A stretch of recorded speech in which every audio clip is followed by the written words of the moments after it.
got JAAW. Writes in from San Diego. Please advise which directive takes precedence on a beneficiary form in California? State law or the annuities owner's designation?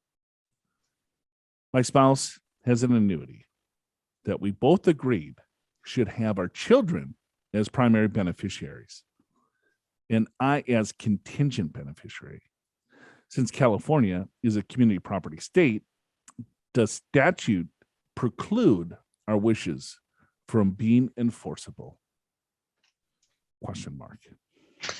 That was very JAAW. Yeah. JAAW. JAAW. So it's the beneficiary form. Well, here's what happens. If you want, but you can't, let's say, if I'm married and I want to give my pension income or the annuity income to not my spouse, to my children, right? There's going to be a spouse consent form that the spouse will need to sign. So they're fine. Their wishes will not be precluded because he could just sign the spousal consent form, right? And then it just goes to the kids versus him. Yeah, I agree with that.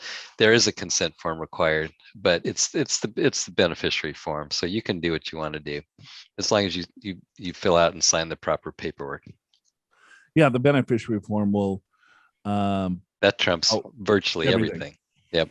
Basically, I mean, even like when you get divorced, someone that you hate, and you forgot to change your beneficiary statement. And even in your will and your trust or wherever you have it, it says it goes to your new spouse. It doesn't matter. It's the beneficiary form. Yep.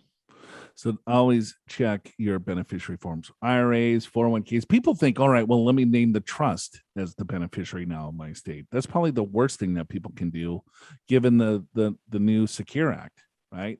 Because they got rid of the stretch IRA.